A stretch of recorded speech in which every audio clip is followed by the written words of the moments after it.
Halo, selamat sore. Assalamualaikum warahmatullahi wabarakatuh. Ketemu lagi dengan channel YouTube-nya Penny Vindika. Kali ini saya ndak ngeplok tentang kegiatan saya atau kegiatan anak-anak saya. Biasanya konten saya tentang kehidupan sehari-hari kami sekeluarga atau kehidupan orang-orang yang ada di masyarakat atau di daerah kami. Namun kali ini saya akan membuat konten yang tentunya tidak jauh dari kehidupan bermasyarakat. Jadi begini guys, dalam kehidupan bermasyarakat, terutama kehidupan saya di desa, di masyarakat itu banyak sekali organisasi kemasyarakatan, atau kelompok-kelompok sosial. Jadi organisasi itu mempunyai pengertian yaitu suatu perkumpulan atau wadahnya berbagai kelompok orang yang bekerja sama dengan secara terstruktur atau terorganisir untuk mencapai tujuan tertentu.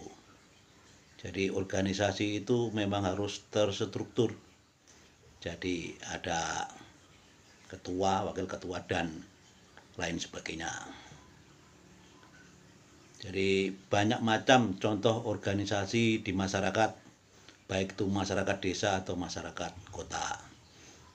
Contoh organisasi dalam masyarakat misalnya koperasi, ada organisasi PKK, organisasi RT RW, organisasi keagamaan guys, atau mungkin organisasi tentang lembaga swadaya masyarakat atau LSM, organisasi seni budaya, bahkan ada organisasi tentang olahraga, dan olahraga itu banyak macamnya, organisasi pemuda atau karang taruna, organisasi kelompok tani. Kalau di tempat saya karena mayoritas itu petani, jadi ada organisasi kelompok tani, kelompok nelayan, dan lain sebagainya.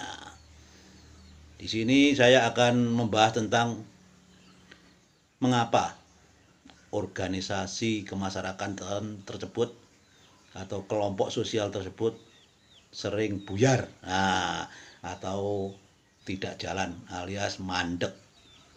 Jadi penyebabnya sebenarnya banyak guys. Organisasi buyar itu banyak sebabnya. Misalnya tim dalam manajemen organisasi tersebut tidak transparan. Yang kedua tidak jujur. Terus yang ketiga, pengurus atau tim dalam manajemen tersebut tidak aktif. Yang lainnya saling ada rasa iri hati sesama anggota. Ada lagi mungkin kurang kompaknya sesama pengurus, dan yang lebih parah lagi karena adanya provokasi dari pihak lain.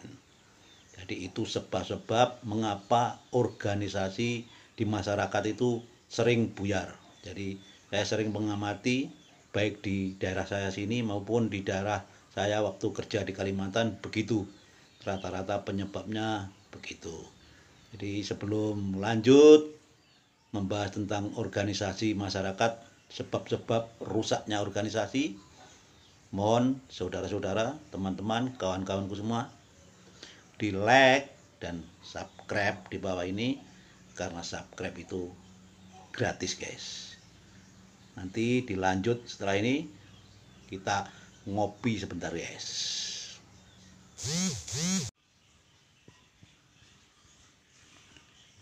Struktur organisasi yang baik itu yang bagaimana guys? Jadi kalau membuat struktur organisasi itu menurut saya jangan buat struktur yang terlalu gendut, gendut besar begini, tapi buatlah struktur yang simple dan umum. Ini terlalu gede guys, terlalu gendut, percuma. Jadi strukturnya banyak jabatan di sini. Ada ketua, wakil ketua, ada seksi-seksi banyak, terlalu gendut, terlalu gede, itu menurut saya percuma. Karena kalau strukturnya besar, gagah, tapi orang-orangnya yang di dalam itu tidak aktif, jadi percuma. Akhirnya apa? Struktur organisasi tersebut sangat tidak efektif dan itu akan mengganggu jalannya organisasi, guys. Bagaimana agar organisasi atau kelompok sosial itu bisa berjalan normal dan tidak mandek atau tidak jalan di tempat? Jadi begini menurut saya, carilah figur atau orang yang punya kompetensi di bidangnya. Misalkan nih organisasi tentang seni budaya, jadi carilah figur atau tokoh-tokoh yang mengerti tentang kesenian dan kebudayaan. Terus misalnya organisasi keagamaan, guys, jadi carilah figur atau orang atau tokoh yang mengerti tentang agama. Jangan seperti saya. Nah, saya bagian nyinyir di media sosial sebagai YouTuber. Jangan dijadikan atau jangan diikutkan dalam struktur kesenian atau dalam struktur keagamaan. Wah, itu kan gak nyambung, guys. Ya gitu contohnya. Terus carilah ketua yang punya jiwa leadership. Nah, itu penting. Ketua organisasi yang punya jiwa leadership, jiwa kepemimpinan, guys. Yaitu yang bisa tegas, punya dedikasi, punya loyalitas yang tinggi dan bisa membimbing semua anggotanya. Gitu. Jangan sesekali menunjuk seseorang atau oknum untuk menjadi pengurus organisasi karena mereka punya dalam tanda kutip kepentingan, kecuali kepentingan itu untuk organisasi tersebut. Jadi misalnya ada oknum kepingin menjadi ketua atau pengurus, nah itu punya kepentingan bisnis ataupun kepentingan politik. Nah, itu jangan ditunjuk, berbahaya, guys. Terus yang lain, jangan pilih ketua yang rangkap jabatan atau double jabatan. Misalnya begini, di wilayah sini si A menjadi ketua paguyuban seni Lodruk, atau seni Jaran Kepang. Jadi jangan si A itu dijadikan ketuanya paguyuban olahraga atau jangan dijadikan ketuanya organisasi Karang Taruna. Nah, itu dua atau double jabatan itu menurut saya sangat tidak efektif dan kinerjanya yang jelas tidak maksimal dan tidak optimal, guys. Selanjutnya, jangan pilih pengurus yang ambisius, guys. Jangan pilih pengurus yang terlalu berambisi. Nah, mereka itu ada maunya karena itu tadi ada kepentingan. Nah, jangan pilih yang seperti itu. Yang berikutnya, jangan pilih pengurus yang banyak bicara. Banyak bicara, banyak usulan, tapi tidak ada action. Banyak bicara, banyak usulan, no action. Jangan dipilih, guys. Ingat. Jadi menurut saya jadilah pengurus organisasi itu yang bisa menjadi contoh, menjadi tauladan bagi semua anggota, guys. Nah, misalnya organisasi itu bisa berjalan yang jelas karena ada uang. Jadi kalau mau bikin acara apapun yang berhubungan dengan materi atau duit, yang namanya organisasi tersebut tidak terlepas dengan uang. Menurut saya setidak-tidaknya sebagai pengurus organisasi itu memberi contoh.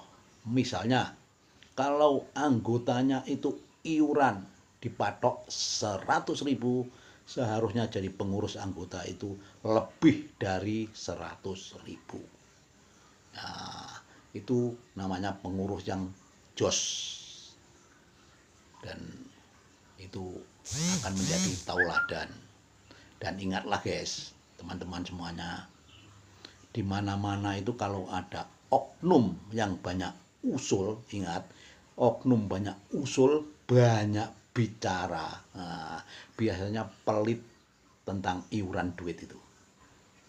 Di mana-mana pasti begitu, dan itu organisasi pasti akan hancur. Jadi ingatlah saudara-saudaraku, jika sebuah organisasi itu hanya diurus oleh para petualang dan oportunis, niscaya maka alamat akan hancur organisasi tersebut. Tuh, ingat. Jadi jangan ditaruhkan organisasi itu atau dikasihkan para petualang-petualang yang oportunis, itu bahaya. Apalagi tim manajemennya amburadul, tidak jujur. Nah, tuh. Biasanya kadangkala organisasi itu sudah baik, timnya sudah baik, sudah jujur, tapi ada pihak lain yang mengompor-ngompori. Nah, itu juga bahaya, karena iri hati, karena kepingin menjadi yang disegani, atau haus jabatan, dia ngompori orang lain. Itu juga bahaya. Yang penting itu tadi jujur, terus amanah, terus yang lainnya kalau tentang keuangan harus transparan. Itu oke. Itulah tip dari saya tentang organisasi kemasyarakatan, tentang kelompok sosial, agar organisasi tersebut tetap berjalan mulus seperti yang kita inginkan. Tidak ada hal-hal yang membuat organisasi itu hancur, guys. Oke, terima kasih. Selamat sore. Assalamualaikum warahmatullahi wabarakatuh. Salam super, salam sehat.